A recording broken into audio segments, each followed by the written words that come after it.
Ayan, at so day 12 na nga ng kalokohan natin. Loloko natin ng mga sarili natin. Minsan man lang sa buhay ko maging consistent ako sa pag-exercise.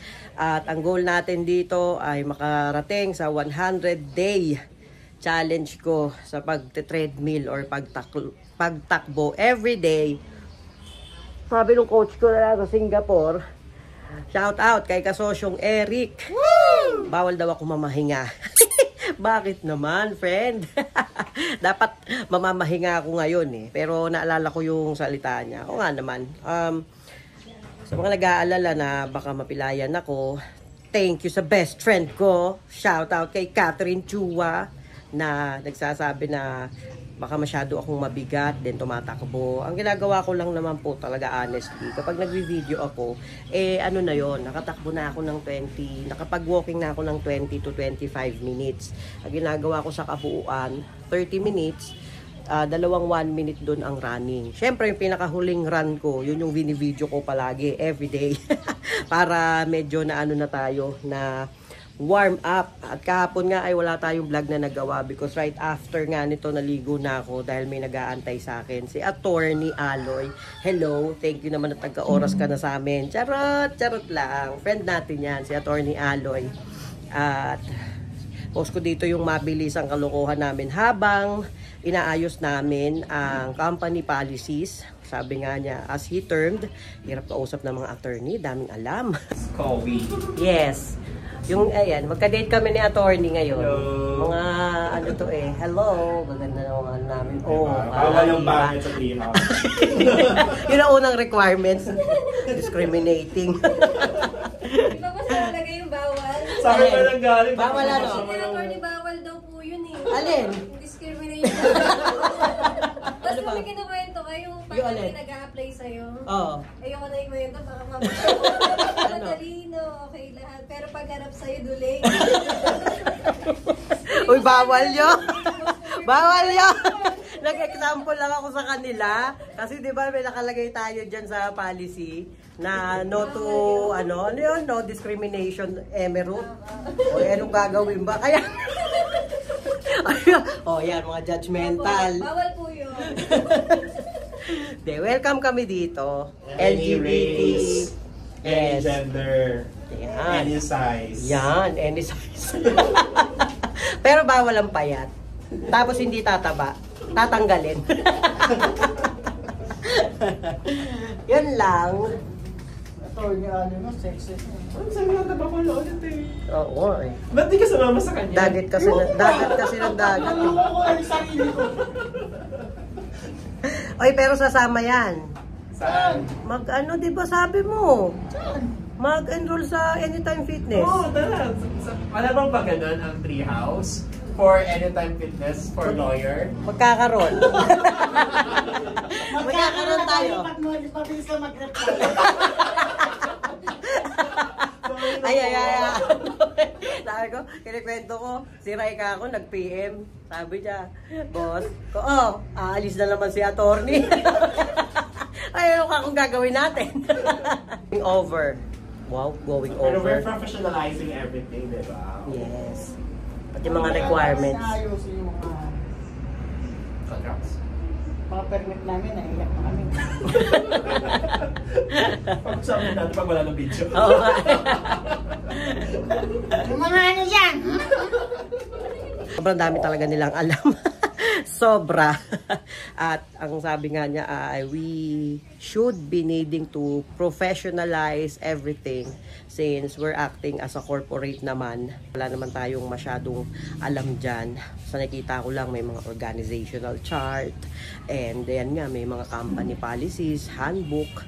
And right now, kami pa lang naman. But as we started to hiring different people na syempre, iba-ibang tao na yan, we need to have something na rule na they can lean on in case something happen. Sabi nga nung una, ganyan din ako nung bata-bata pa ako. Kailangan natin itong mga rule na to. Hindi naman to nasusunod. Tigas ng ulo no? Pero totoo yun.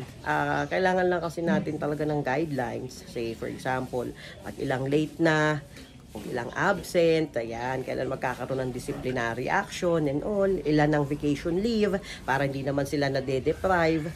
So, company policy, syempre hindi lang yan laging pabor sa employer, sa employees din. Dapat balance din pala siya talaga. Dati napakapangit ng impression ko dito. Pero ngayon, na-appreciate ko na siya sobra. So, si attorney yan dyan lagi nag-guide sa atin. Guide ni Treehouse. Si mention again is to professionalize everything. O ha? May paganon pa? So, yesterday, by the way, belated Happy Valentine's Day! Woo! So, nag-dinner kami. We don't have any fancy flowers. Thank you sa pa-chocolate ni Ma'am Faye. Napaka-generous naman at napaka-sweet nitong batang to. Kaya ang bilis ma-promote eh.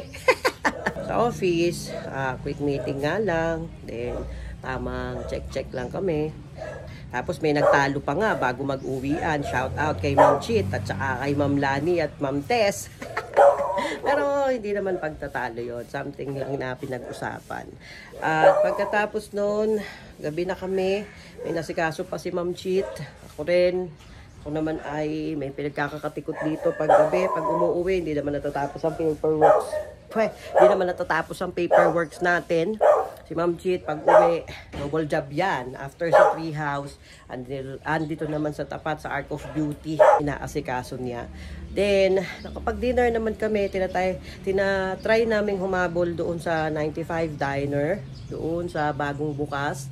At natakam lang kami, kasi dumating kami, cut off na, tapos may waiting pang 4. So, nagningnangan na lang kami. Ningnangan tabang, shout out sa inyo, baka naman. Tapos, nagulat nga po yung mga friends namin, bali 4 kaming nag-dinner. Nagulat sila na ganito na pala ka-progressive. Nakita nila yung mga lighting dito sa may Tikay, Malolos, dito sa may Arco. Ang dami na talagang establishments, Starbucks and Shuttles Best, magkaharap, KFC, Shakey's, dito na yan sa kanto mismo namin. And kaya naman, yung iba nagugulat, grabe, sobrang progressive na pala talaga sa Malolos, no? Oo, no? Hindi na kami probinsya, kala nyo ba? Most of the time lang, yung mga oldies dito, hindi pa rin natatanggap na kailangan na naming mag-move forward sa progress. Simply because before nga, dahil probinsya kami, bukid-bukid lang. But as those industrial and commercial stands up, syempre, kaya naging city na ang Malolos. Matagal na.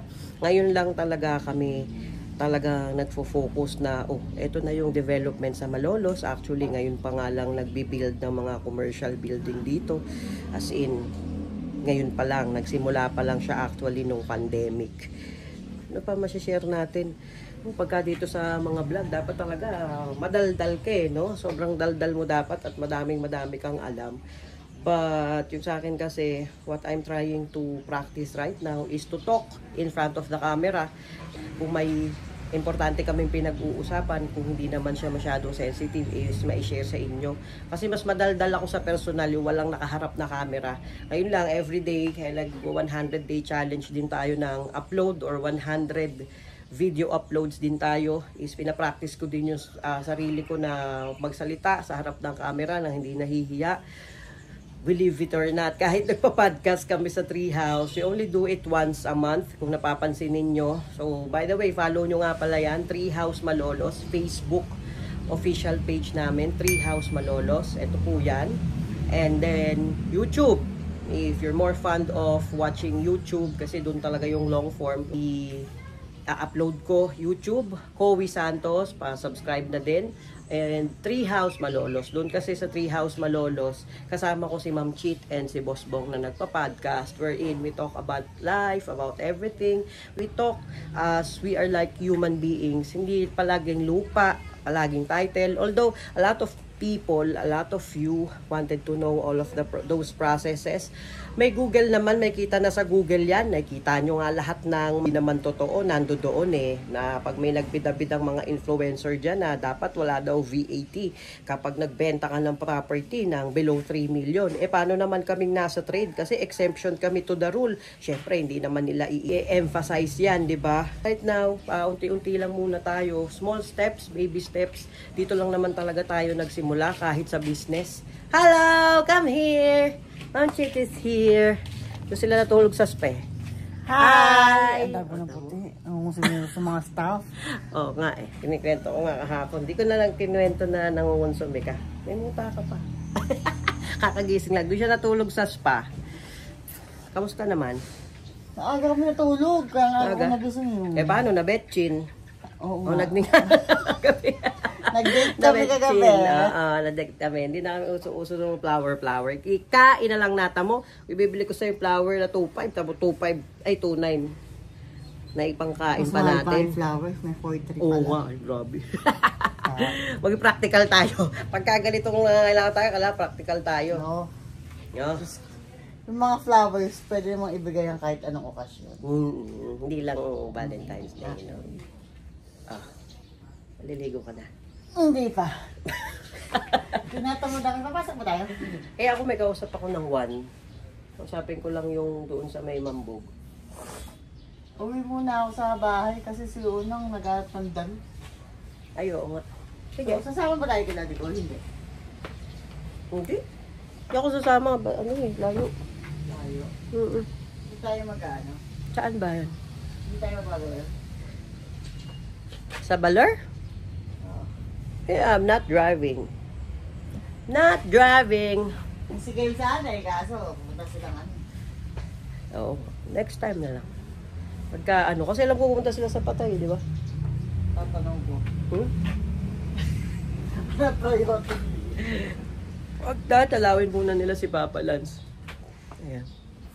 So, ayun lang. Wala tayong masyado edit. Yung mga bakil-bakil ko lang. Yun lang. Day 12. Ang ating kalokohan sa pagte-treadmill. Payat na ako, oh. Talaga ba to? Talaga ba, tol? Yun lang, once again, kung nakaabot ka dito. Ako nga pala si Cowie. Isa ako sa founder ng Treehouse Real Estate and Ventures. And I'm cheat. Wala si Boss Bong. Kasi POV ko to. Si Boss Bong, pinag-vlog ko na. POV naman niya. Kasi siya talaga nag-aasikaso sa mga construction, sa mga permit and all. Eh, sumusundot lang kami ni Ma'am Chit pag kinakailangan. So, yan. Nawala tuloy ako sa ano ko. Sa ending ko. Once again, ako nga pala si Cowie, ang nagsasabing kahit gaano kalupit ang mundo, huwag niyong kakalimutan. Maging mabuting tao. Pero maging mataray. Yun lang. Ciao, bye!